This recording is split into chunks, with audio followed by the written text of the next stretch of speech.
In, ladies and gentlemen, to NBR, or as we like to call it around here, Nothing But Rants, the show where I find topics that I'm oddly passionate about and I pontificate upon them. These are not hot takes, but rather takes that I'm hot about.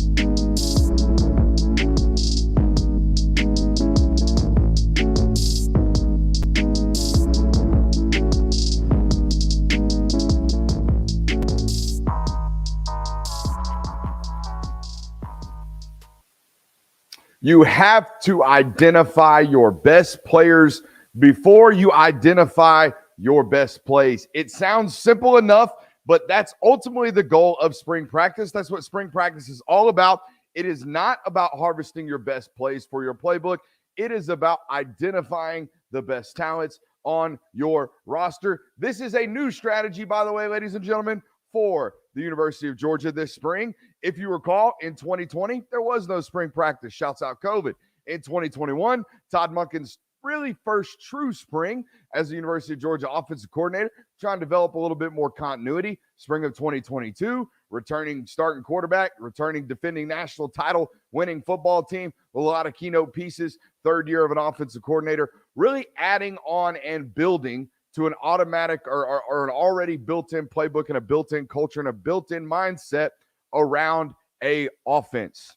This year, totally different, right? Going into this spring, it's about identification of talents. Hey, what do we got in the cupboard, right? Got a new offensive coordinator, got a brand new quarterback that we're going to be debuting this fall that we don't really know who's going to be. So we don't have a lot of solidified answers. Let's go find them, right? This spring for the University of Georgia, again, was not about identifying the best plays in the playbook. It was about identifying the best football players on the roster, and I think they did a pretty good job of identifying that as we lead up to G-Day. So what have we learned about this football team this spring, and what will we learn about them this Saturday? That's what we're here to talk about tonight on NBR. Welcome in. Glad to have you in for tonight's show. However, wherever you found us, show some support for the show, right? Hit that thumbs up button. Hit that subscribe button. We are available on podcasts. However, wherever you find podcasts, just search Film Guy Network. All that good stuff. Man, we got some great stuff to plug before we get into tonight's show. But let's do it. Let's tell you what we got going on. Spring done sprung. We're going to predict some of the football players that we think might have a breakout performance on Saturday. And I want to take a look at Georgia's latest commit. Our guy, Mr. Tuggle, is a dude. So we're going to be taking a look at him later. And Nitro Tuggle, I mean, the name Nitro Tuggle, I don't know if it gets any better when it comes to a football player, particularly a wide receiver. Might talk a little bit about that later. And I also think we should walk you through, as I mentioned, what to expect from a spring game scrimmage, okay, particularly this year with this football team, and what you should be looking for Saturday and maybe what you shouldn't do Saturday evening following the scrimmage. But first, I want to talk a little bit about what we've learned this spring about this Georgia football team. Okay, starting with the defensive back room, okay? I think they have a plethora of defensive backs in that defensive back room that are going to play Saturday, okay? Or not Saturday. Well, Saturday, yes. But this season, I think they are going to be extremely, extremely deep. I think they're going to be I think they're going to package it differently week to week. I think they are going to be a different version of themselves every time a different opponent walks onto the field. Okay, I think that is something that Georgia has wanted to be under Kirby Smart. I think they have identified themselves as a football team that prioritizes the defensive back position, not only because the head coach was the defensive back, but because college football throws the football a whole hell of a lot more than they used to. So if you're going to prioritize anything defensively, let's get after the quarterback and let's make sure everyone's guarded up really, really closely. That's kind of how the roster has been, let's say, situated over the last couple of years under Kirby Smart. Guys, if you can't notice, I got a new mechanical arm here, and boy, I'm gonna tell you what, I was fidgety with the old one. All right, I was always messing with the mic. I ain't got a shot in hell of not touching this thing nowadays. Anyways, I think the more and more I study it, the more and more I think about it, I think this year they're going to be as deep and as versatile at that defensive back room than they've ever been. I look back at rosters like the 2018, 2019 roster. I mean, it was that 2019 roster before COVID, Monty Rice's senior year. That defensive backfield room with guys like I've already rattled them off before, but Eric Stokes, Tyson Campbell, DJ Daniel, guys like Mark Webb, okay, Tyreek Stevenson, Devon Wilson was on that roster earlier in the year as well. And then you get into the safety room with Richard LeCount and guys like J.R. Reed. Those are 8, maybe 9 like NFL football players that were playing 5 positions, 6 if they go dime. So like that to me, I know for a fact this year with guys like Malachi Starks and Javon Bullard. How about that? Said it right. And Kamari Lassiter, right? Those 3 really known commodities. We'll add Tyke Smith in there as a 4th of like known dudes that are going to play really, really well. But guys that you might not know about that you're going to learn a lot about Saturday, guys like Nyland Green and I always forget Dalen Everett. It's spelt like a Lynn at the end, so it always gets me. Dalen Everett, guys like Nyland Green, I already mentioned. Guys like David Daniel going to get a lot of run Saturday as well. So that defensive back room, and I know I'm forgetting some names here because I didn't write them all down before the show. But nonetheless, that defensive back room, I know before they even tee it up Saturday, before we're even in stadium for G-Day, I know for a fact they're going to be great at the defensive backfield room. So that should be a known commodity. Also, you know, a second one, right? A second known commodity that I know now sitting in this spring or at this point in this spring, Georgia should have won this award the last couple of years, but this year they should damn sure come really, really close and should be the favorite to win it. And that's the Joe Moore Award. Okay, they still have a question. It's not really a question of talent. It's a question of who's it going to be. There is still a question at the tackle position, the left tackle position in particular, of whether or not it's going to be Ernest Green or Austin Blasky, both of which I think are exceptionally talented and really good football players. But the other 4, right, Xavier Truss, Cedric Van Pran, Tate Ratledge, and Amarius Mims, those guys are going to play on Sundays. A couple of them for a really, really long time. And those guys are working in their second full season as a cohesive unit. I have tried to preach and be adamant about the importance of continuity on that offensive line on this channel in episodes past and years past at this point doing this. I think you guys are going to be able to see that on display this year. I think you're going to see those 4 guys in particular, and even the 5th, again, whether it be Ernest or Austin Blasky by the season, they're going to be really, really, humming together as a unit. Those 4 guys in particular, they're going to be really, really special this year. I know that. We know that based off everything we've heard, everything we've seen, and just what we've seen on tape in years past and what they should be going into this year. And the other thing, I think we've known 3 things, and I think we can go off into more, but the 3 things we know, those 2, right? The defensive back room, super deep, okay? The offensive line room, super deep and talented, and then the tight end room. We know, especially now with the insight that's come out about Lawson Lucky and his spring that he's had, and even with Pierce Spurlin hurt this spring, those guys that they have in that defense or that tight end room, right? Brock Bowers, best tight end in college football. Georgia fans will tell you he's the greatest tight end ever already, and he's still got a year of college football left. Okay, Oscar Delp, who went on the Players Lounge with Aaron Murray yesterday and said he was 6'5", 245 pounds, and was under 12% body fat. That's stupid. That's dumb. When that kid was 225 pounds and had higher body fat in high school, he was a 4.52 runner. I have no idea what that human is capable of right now. That is a freakish dude. And then you hear about Lawson Lucky this spring, and we're going to talk about him a little bit more later. But, guys, those are 3 really, really solid portions of your roster, and they're only going to get better in between now and 5 months from when you're actually teeing up for a real football game. So there you go, right? That's absolute good news, those 3 known commodities. As for what you should expect from Saturday, what do you expect from a spring game? I got a couple of bullet points here that you should be paying attention to, or you should be aware of as this event gets going. Okay, first and foremost, you're going to see a lot of passing on Saturday. A lot. I mean, like, think about however many passes you think are going to be thrown, add 15. Okay, there's a variety of reasons. First of all, Kirby Smart loves a physical brand of football, but he damn sure don't love it during an inter squad. That's not what's happening, all right? Like, Kirby Smart has made it known, I don't want my guys hitting my guys in an uncontrolled environment. Now, when we are at practice and I can, control the environment and I can make sure things are done right and I can make sure guys know that, hey, we're protecting one another, like, just effort is on the line right now, not your position. We can control the environment. We cannot control the environment on Saturday. There's going to be guys flying around. There's going to be bodies hitting and clanging and all that good stuff, right? So I can promise you the number one way to avoid that, throw the football, okay? There is a whole hell of a lot more contact on B-gap power than there is on RPO slants. You understand me? Like when we're out here playing in space with 200-pound guy, tackle 200-pound guy, that's all great. When we take 230-pound running back that they got up there, because all of them are thick as shit this spring, except for Dejon Edwards. Okay, so when we take that 225, 230-pound running back and we run him up into B-gap or we run him off tackle and C-gap, and okay, here comes Smile Monda, that's going to be physical. That's going to be loud. That's going to be felt. Okay, G-Dot is – or G-Day, G-Dot. I used to work construction, if that didn't tell you anything. G-Day is not the time to install B-gap power. Okay, G-Day is not the time for Mike Bobo to see if he's still got the I formation sets in the playbook. Okay, G-Dot is up, or G-Day. G-Day is not the time to be experimenting. That is not what it is. It is not the time to figure out what is going on with your running game. G-Day is about protecting and promoting, competition.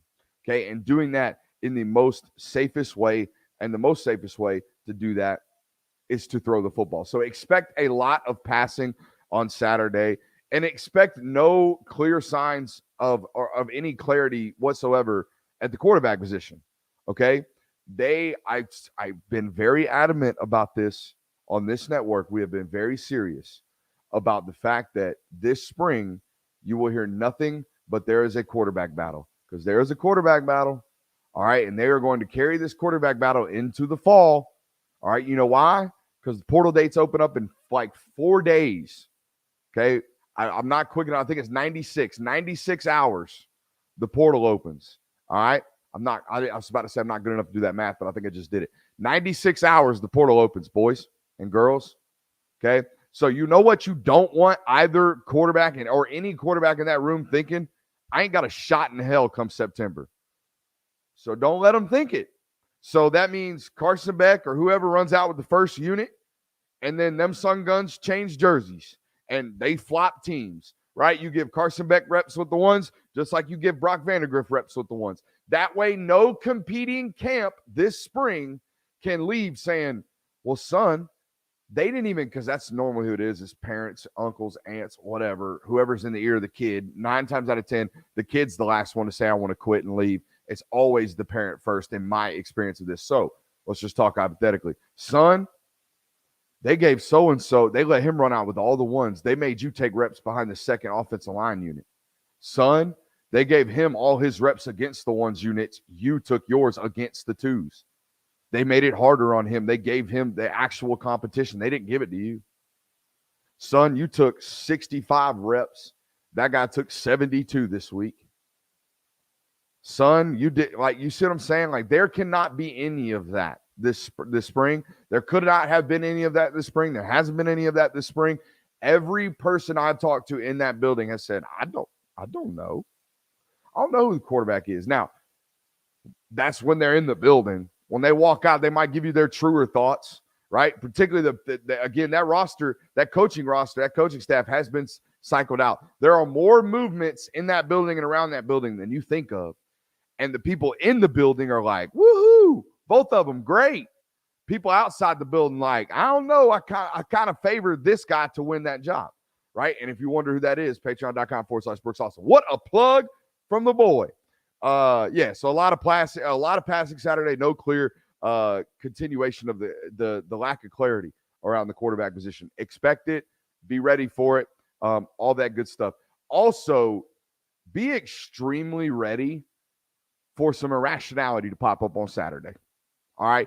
Please be ready for people to make snap judgments on Saturday. And if you are watching me, and if you care to be an educated fan, and if you care to be someone who listens and wants to be rational about their discussions with their friends, don't make any snap judgments on Saturdays, especially when it comes to the quarterback position. Do not be irrational and pop up and just be out here making like staunch decisions about what's going on based off what you see in some glorified scrimmage, okay? Because that's what it is. It is scripted. It is designed for success for the offense in particular. Okay. They are not going to allow guys to just tee off. But then again, the whole playbook's not installed. So just understand Saturday evening, the tendency is going for Georgia fans in particular, your tendency is going to want to make a decision about this quarterback battle. Do not, because your coaches have not. All right. So one way or the other, one guy plays great, Gunner plays great, Carson plays great, Brock plays great, whoever. There's going to hopefully all three of them play great, and this is a moot point. Nonetheless, no snap judgments on Saturday, again, because your coaching staff's not making them, so you shouldn't either. Also, last thing I want you to know and to expect about Saturday, it will be vanilla. Okay, it will be very, very vanilla on Saturday. Again, do not make snap judgments on the quarterback competition or the offense. Okay, do not come out here and be like, oh, Bobo's back at it again. Just because you have some kind of preconceived notion about who Mike Bobo was when he was a Georgia quarterback or coordinator. By the way, I went back and watched some Stafford stuff last night. Not great, but I think I could say offensive-wise, not great. But I think I could say that about a lot of 2007, 2008, 2009 college football offensively. Offensive revolutions in college football, in my opinion, didn't really start happening until like 2012. Okay, when RPOs really started getting implemented.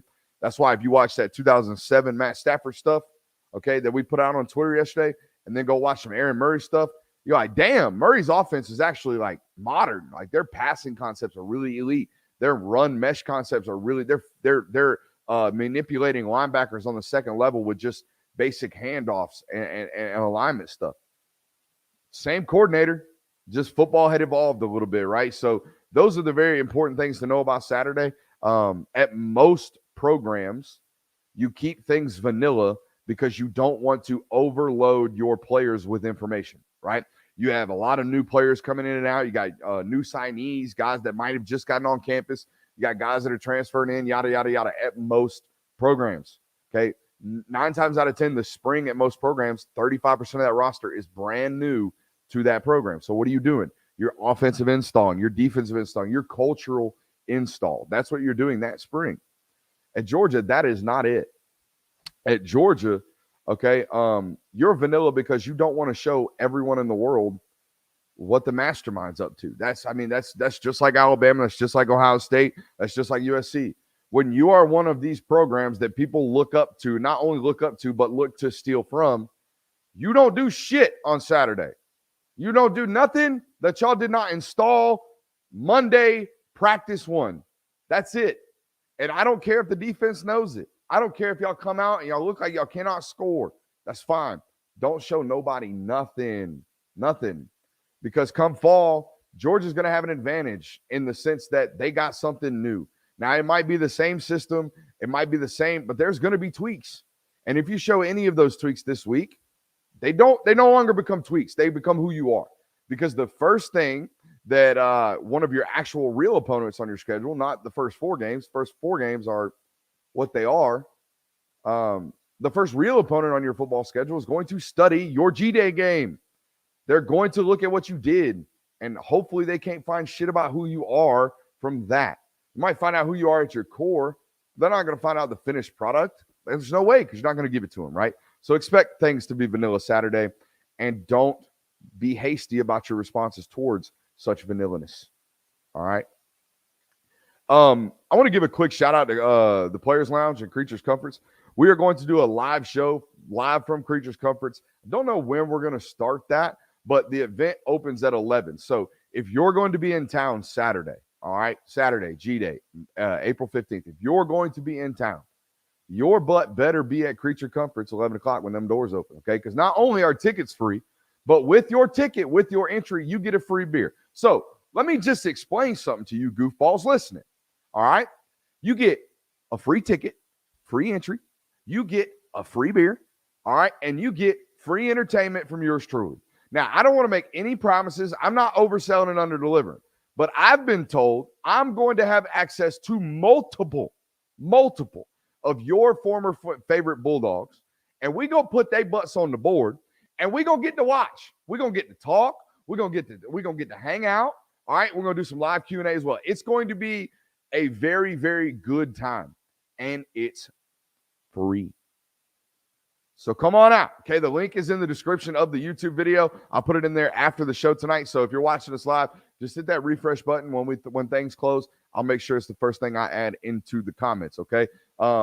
Murray won't be there, but that's okay. Keith Marshall will be there. I don't want to.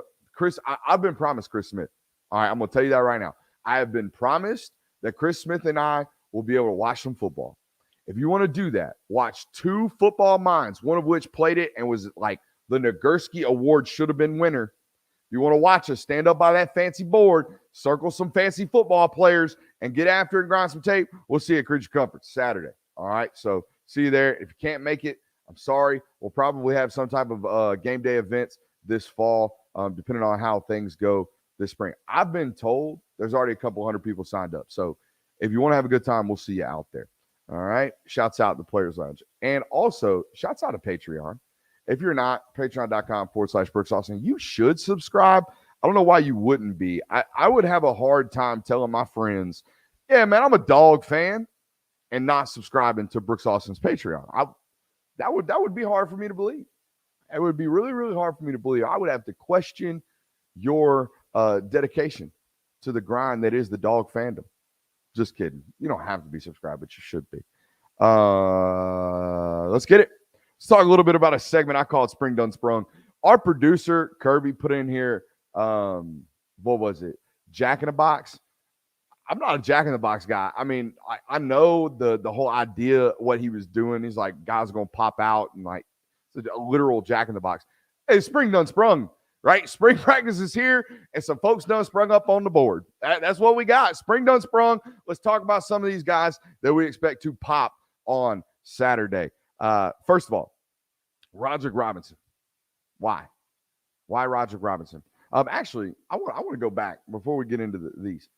I want y'all to know that you should show up Saturday, and you should be very, very supportive, and you should be excited when big plays happen. I'm not here to curtail anybody's emotions when it comes to your fandom.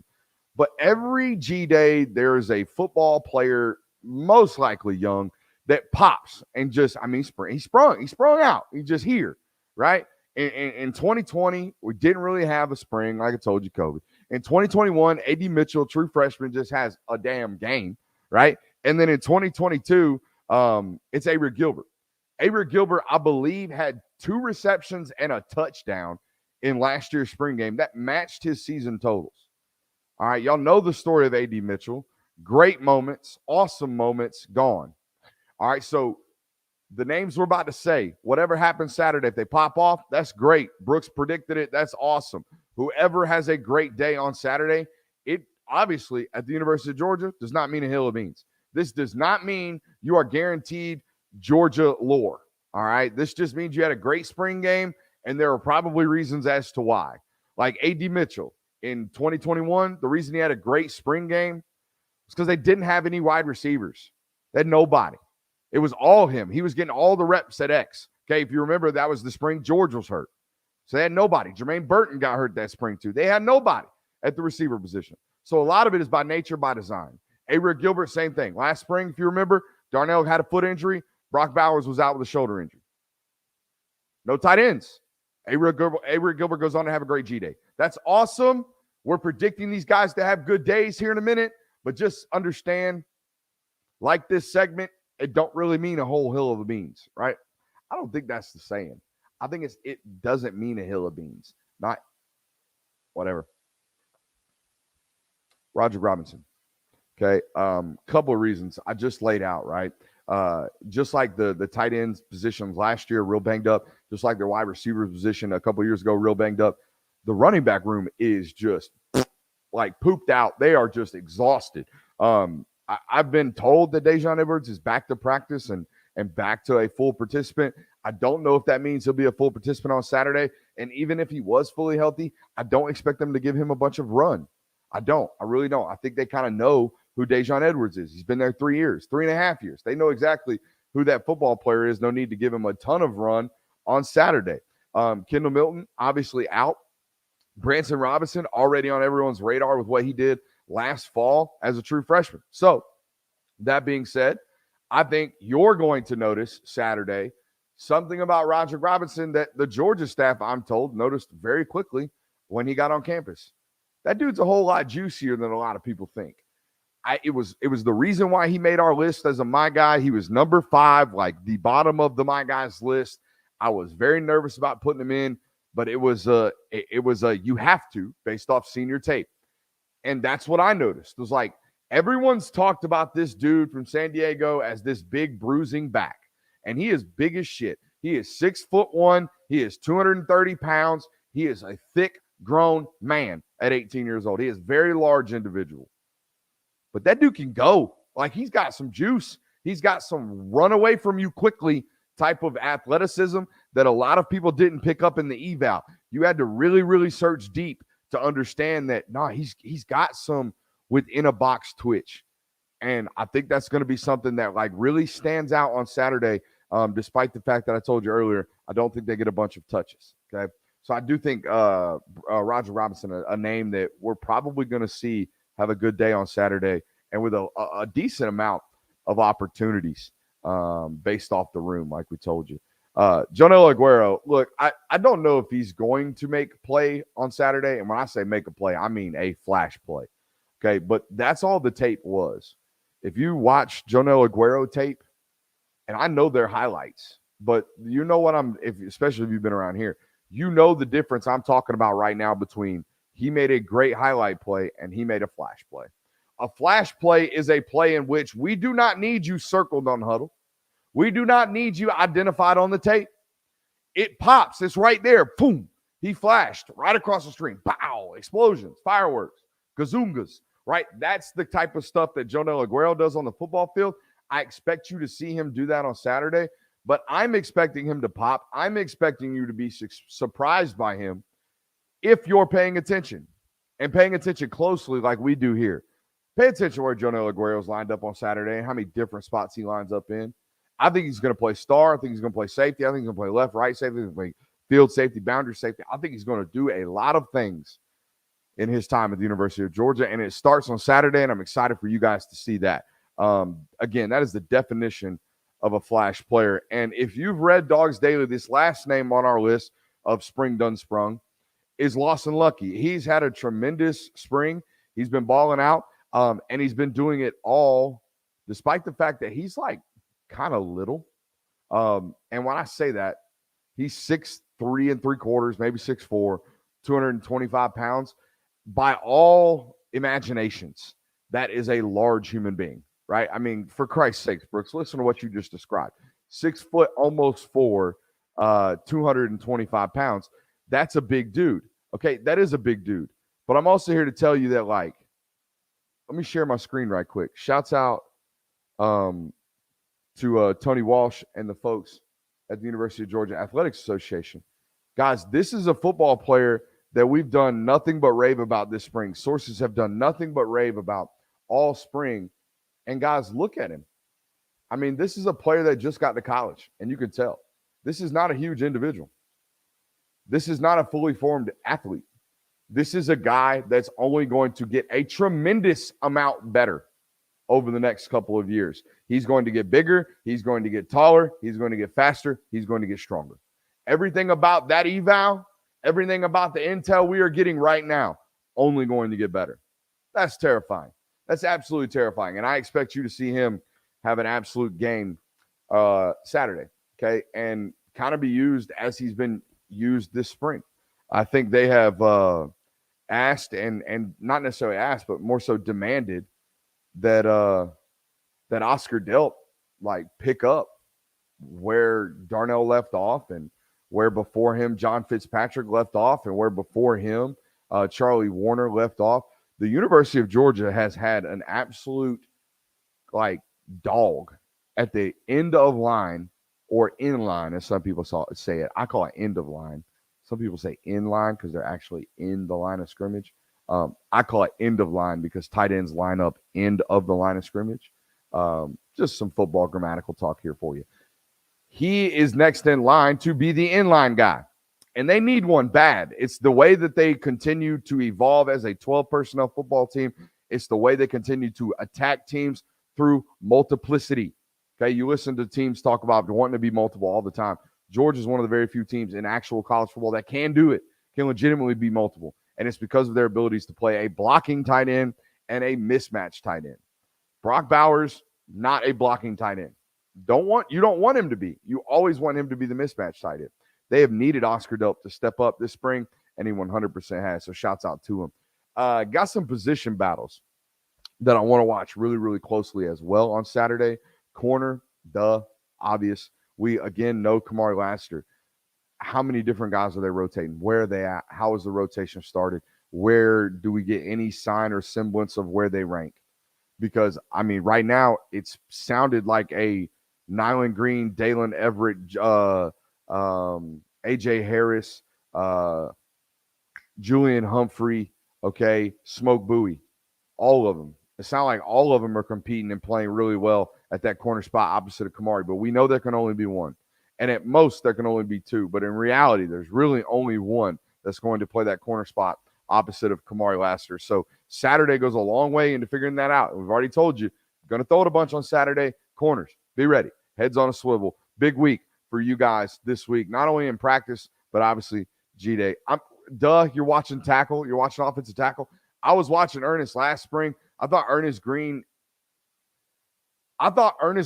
earned the right to be the quote-unquote penciled-in starter with the ones unit this time last year.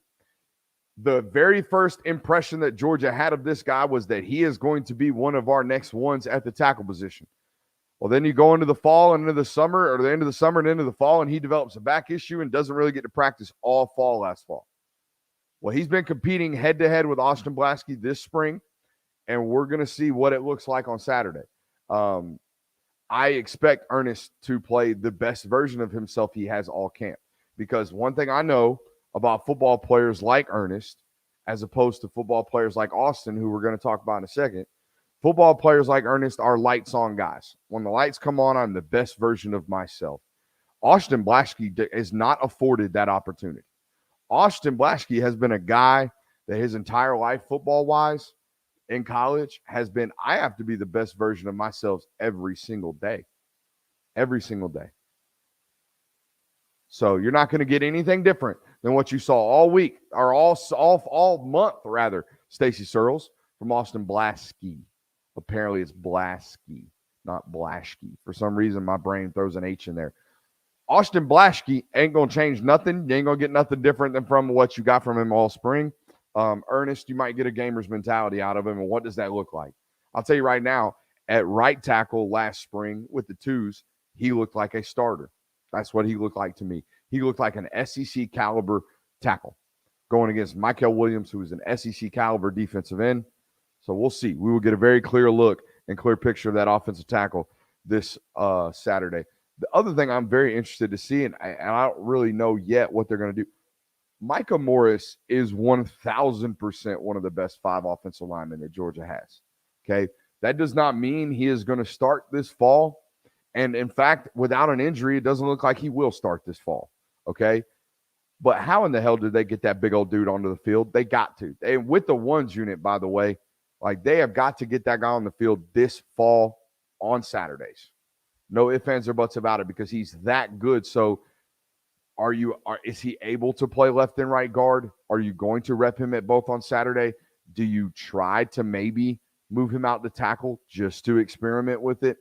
Because I am a firm believer that, yes, there are certain positions and certain body types that can only play certain positions and certain skill sets required at certain positions. But when it comes to that offensive line, I find it hard not to play the best 5. And sometimes that means having a hard discussion about maybe we move Xavier Truss out to tackle because we trust him on this field, and we think Micah Morris at guard and Xavier Truss at tackle is better for us than one of these other two guys. It's too late in the spring for that to be implemented, but 56 got to get on the field this fall. Everything we've heard is that dude is a Sunday football player, and you don't have – I mean, you maybe got 7 or 8 guys that are going to play on Sunday in that offensive line room, which is why I told you they should win this Joe Moore Award this year. But, man, oh, man, how do they use Micah Morris? And on the defensive side of the football, I have the same questions about Xavier Sori. I've had the same questions about Xavier Sori since he was coming out of high school. I don't know if I have any of me written in text or me videoing anything about Xavier Story, but I vividly remember my thought process about that individual coming out. Where do we play him, Coach? Coach, in high school, he's 6'3", 235 pounds. They got him playing off-ball linebacker. Okay, he's standing in space, basically playing nickel corner for IMG. But in reality, they're just rushing him off the edge, and he's really not having to develop a rush path or rush pattern or rush idea, okay, a rush plan. He's not having to develop any of those things because he's just rushing from the edge, and he's just sprinting to the quarterback. What do we do with this individual who has never, ever, ever had to stand in the box, put his hands on his knees, and read guard play and fill holes, a.k.a. play inside linebacker? What do we do with this individual? I'll tell you what you do. You take him, you figure him out. That was the process in high school. This guy is so elite. This guy is such a one-percenter athletically. We have got to take him, Coach, and we've got to figure out what we're going to do with him because we don't know what he is now, but let's figure it out. 3 years later, the evaluation is the same. Listen to the way Kirby Smart talks about him. We're trying to find ways to play him with the ones unit. He has great plays. Then he has, I don't know, plays, right? There's inconsistency, up and downs with his play. The eval has not changed in 3 years, and we didn't get to see him all fall last year. 18 did not play meaningful snaps. We do not have film of Xavier Story. The film guy has never watched it. We don't have it. The best evaluation tool I have of Xavier Story is junior high school football tape of him in North Florida where he didn't even finish his high school career. This is a 5-star, folks. This is a top 32 football player in all of America. And we don't know. We don't know. I'm watching it so damn closely Saturday. I might just hire someone to do everything that I need to do just so I can watch 18 on Saturday. I might hire one of you guys that's in the stadium to just follow him around with an ISO camera on your phone. Anybody got one of them Samsungs that's got like a 35 plus zoom and it looks clear as, day? Anybody got one of those? I could use it because I need a solo cam on 18. I need to figure out what the hell they're trying to do with him and what he's doing because I don't know. And I'll be honest with you. I'll keep it a buck because I always do. I don't think they know. I don't think they've ever known. I think Jalen Walker was a very similar evaluation, but they found out really quick that, oh, no. This guy can stand up and be a true wide 9. Jalen Walker can. Jalen Walker played basically Sam for them last year. When they needed 2 outside linebackers on the field, Jalen played. When Nolan Smith went out and they played 2 tight end football teams, Jalen played Sam. So it's really hard to identify where to play these football players that don't really have a position. They're just a smorgasbord of everything. They do everything really good. I think Troy Bowles is another example of this. I don't know what they're going to do with Troy Bowles. We're going to see. I had people in high school or in that area, in the high school area of Florida, tell me they think he should be a safety. I'm like, he's 225 pounds. He's 230 pounds. He's at 18. He's only going to get bigger. He can't play safety. Well, he started as an edge rusher. Coach, he's only 6'2". What do we do with that? Y'all know y'all only recruit 6'5" edge rushers now. So what are we doing with that? Right? A lot of those that happen, but you have to take it. I think there's a 5-star in the 2024 class at the linebacker position that epitomizes this. Coach, he's one of the most explosive human beings we've ever found. Can he go backwards? Can he turn and run? Can he turn sideways and run? Can he be a well-rounded athlete, or can he just do this? Because if he can just do this, we might need to teach him how to rush the passer. Okay, what are you doing with Xavier Story on Saturday? That'll tell me what you're going to do with a lot of these moving forward. Because guess what, guys? 6'3", 230-pound freak athletes, they are like apples falling from a tree in springtime. Is that when you harvest apples? Whenever. Just falling from the sky. These avatar-looking jokers that can just do all kinds of stuff athletically except play one position. What do you do with that? How do you teach them to refine their skills? That's the question we're going to find out Saturday with Xavier Story. And obviously, we've talked a little bit about it tonight already, but what are you doing at star and what are you doing at safety Saturday? How are you rotating guys? who's playing with who. Is Javon Bullard only playing safety? Is he only playing star? I think he's going to be playing both. Where's Tyke Smith in the rotation? Where's David Daniel in the rotation? Because I know one fact. Javon Bullard and Malachi Starks will be on the field at all times this fall. What I don't know is where they're going to be playing and who's going to be playing with them. That's the question we're going to try to find out Saturday. My boy Chuck knocks out a great point right here. We got a bunch of people watching right now. If you're not already hitting that thumbs up button, if you haven't already supported the channel somehow, some way, please feel free to do so. That would be awesome. We'd appreciate that greatly. And with that being said, the show is not over. In fact, if you're here to learn football and watch some football with your boy and grind some tape, the show has only begun. All right, because I found a dude today. Now, I didn't find him. The University of Georgia found him. And I'm going to tell you right now, our boy Tuggle, our boy Nitro, I wrote in an article today, I don't know what the industry is missing. I don't know what's happening. I don't understand how this football player that I'm about to show you, okay, and that the two-time national defending champions just greenlit to commit to them. I do not, for the life of me, understand how this football player is ranked a 3-star. It makes zero sense. I mean, less than zero. Negative sense, this right here. Even with the name Nitro Tuggle. Think about that. Nitro Tuggle? Are you shitting me? That's a first ballot Hall of Famer. I pick up the phone. Shouts out Levitar. I pick up the phone and I say, yo, coach, I got a receiver out here. Nitro Tuggle. I ain't even got to tell you nothing more. Offer him. Get him on. He said, yeah, green light him now. Nitro Tuggle? Come on. I mean, that's up there with like Golden Tate. That's up there with Darius Passmore, the Marshall legend. That's right. There was a receiver that played for the Marshall Thundering Herd, all right, that's name was Darius Passmore. Think about that. That's first ballot, all right? Another one for you. Pierre Garçon. I don't even know why, but the idea of Pierre Garçon being an elite wide receiver, maybe it's because it makes me think of croissants, or maybe it's because it's also on the top 10 list of burglar names, Pierre Carsgon. All of those things, love them. Great names. Nitro Tuggle, right up there with all of the great names. Let's watch some tape. Again, I don't know what happened. I don't know how this ends up being a 3-star. Guys, this human being, okay, this dude down here on the bottom, he is 6'3", 200 pounds. All right, and he's doing this. At one point in this clip, he jukes a dude off 1 foot. Right there, he jumps off 1 foot and dead legs a human being. This stuff is stupid. At 6'3", 200 pounds, you are not supposed to move like this. I was telling a buddy of mine, hey, if you want to know whether or not a receiver is like a verified dude, if they are this big and their offense is designed to do stuff like this, where they just throw Buddy the ball in the flat, if the whole offense is designed for this dude to make plays with the ball in his hand, at his size, get that guy on campus. Because I don't care what he does. If he can do this, if he has the short area and quickness to do this and the elite run after the catch ability to do this, I guarantee you he's testing out of this world. Out of this world. He is a 4.47 runner on his Twitter profile.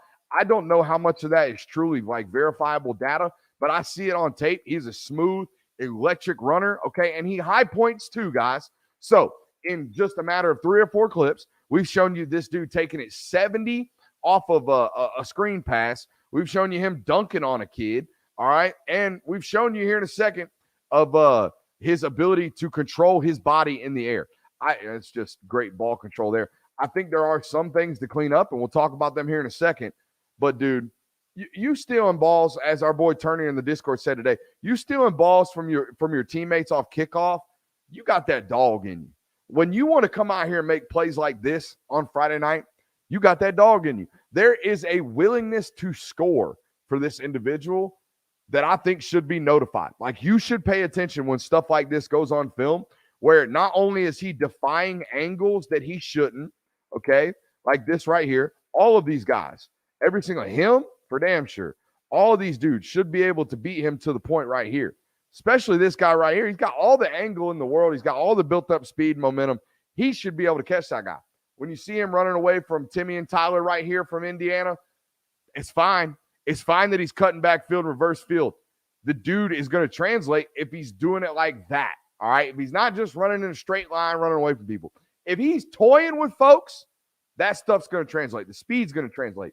But this is when I threw my phone down and said, what the shit are you doing, recruiting world? What are we doing? What are we doing? When we got a 6'3" human being doing this stuff after we saw all the yards after the catch stuff, okay? Look at the spatial awareness to get that toe down right there. Okay, the body control and the spatial awareness at this size to do some of the stuff that I'm about to show you right here in these next clips is not 3-star worthy. Tracking that ball and getting that toe down right there, that is not a 3-star. That is the stuff that makes Jamar Chase. That is the stuff that makes Justin Jefferson. That is the stuff that makes DeAndre Hopkins. That is it. These next couple of clips that I'm going to show you, not this one. This is area of improvement. We'll talk about this here in a second. But this next one, okay, this right here, this is all those guys. This is NFL Sunday stuff right here. The ability to be this big, okay, to go get that football completely out of his body frame, okay, and boom, to tap the toe down really, really quickly right there, to know, to just understand where you are on the football field. That's the George Pickens stuff. That's what makes George great, okay? Now, this is the stuff that I want to improve upon if I'm Mr. Nitro, okay? I think he has a tendency to let the ball get in on his body. He's been down at IMG for a couple of weeks now, or been being recruited and evaluated by IMG for a couple of weeks now, I've been told. And they've noticed it too. Like, there is a propensity to allow the ball to get in on his body, which is something that he's going to have to clean up. But here's the deal. When the ball is thrown outside of his framework, the natural hands arrive, which tells me it's a lack of repetitions. This is something that he's got to do over and over again because, again, there are plays like this. He's body catching that. We cannot allow the football to get in on our chest when we get to college football. But I see it on tape, guys. I see him body catching right there, and then in a couple of clips, we're going to see him attacking the ball in the air, right? Like that right there. It's on tape. He shows the ability to do it. There are just some lackadaisical moments like this right here. This is a sign of natural hands, okay? Ball thrown out way in front of you. You pluck it outside your framework, and you pull it back in. I don't need to see the rest of the play, even though the rest of the play is exactly who this dude is. His yards after catch, guys. Yards after catch. That is what college football has kind of morphed into, and that is what this dude is. This goes back to the spatial awareness. Watch this. He gears down immediately right here and just kind of like dead legs and just kind of sits. Okay, why? He's letting all three of these human beings converge, and then he's going to make a play afterwards. So I fall in love with the ability for guys to make plays on their own. I don't have to design 40-yard bombs for them to make plays. I also love when I turn defensive tape on, and here he is right here, and he's a football player. Like, that stuff matters. That stuff matters. When you have had for a while, not a while, but you've had a problem of kind of finding who the alphas are in that room, right? And again, this is him over here playing DB. He is completely like spun around, pirouetted, snatched that ball down. It's all over the tape. The body control, the hands, the ability to track the football, it's on tape. But so is the lackadaisicalness sometimes, right? Even on your highlight tape, if I'm talking to Nitro right now, even on your highlight tape, I can see balls hitting your chest plate. That should never happen. In college football, the rest of your life, Nitro, hands everywhere we go. Because if I got it in my hands, I can control it.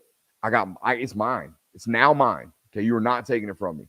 Okay, but when it hits that chest plate, it's vibrating. It's bouncing, right? It is not controlled. It is in our wickets. It is not in our bear paws. Okay, we got to get it in them bear paws, not in them wickets. How about that? How about a little film study for you guys? How about a little, wide receiver coaching up for you guys? That right there is a football player. Okay, that is a talented football player. All right, you guys know I'm not big into rankings, never have been, probably won't be unless one of you guys comes and hires me that tends to watch my show. I don't like rankings. I think they are a direct response. I think they get overblown. I think people take too much account into them because here's what they are. Nitro Tuggle today, upon his commitment, was ranked 457th on the 24/7 composite. That is the amalgamation of everyone's thought process of Nitro Tuggle. 457. Georgia greenlit this kid today. He is a Georgia commit now. He will not have fresh tape. He will not go to new camps. He will not do anything this summer to change the football player that he is. But this commitment to the University of Georgia will probably make him a top 250 player. In my opinion, off this tape, that's a top 100 player. And it's really easy for me to say that with hindsight, because now I know Georgia just committed this guy. But guys, it's all right there. 6'3", 200 pounds, under a 4.5 in the 40, that tape. If you can show me 64 better receivers than that, damn. All right. The future of college football is great if there are that many good receivers out here in this world.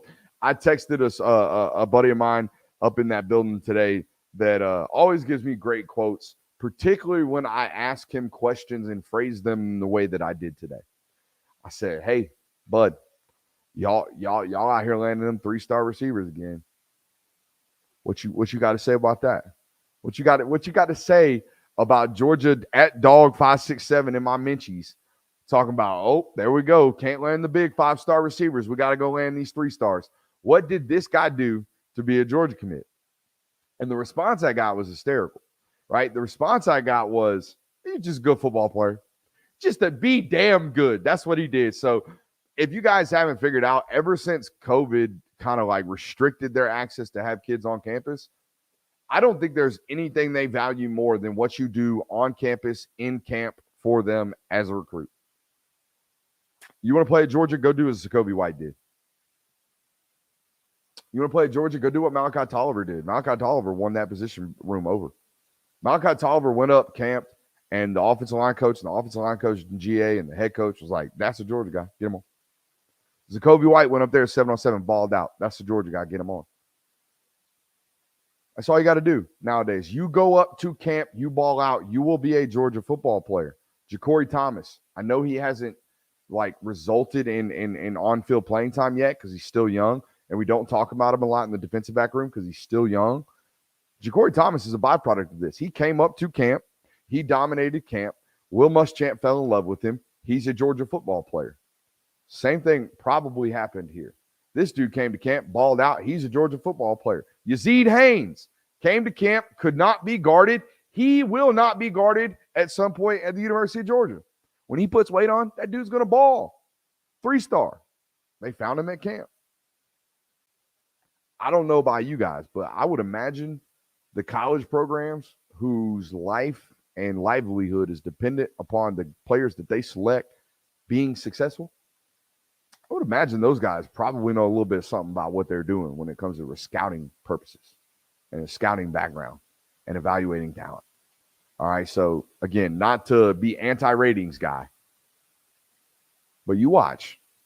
All right, today, April 11th, okay, in the words of my buddy Josh Pate, in the year of our Lord, whatever, okay,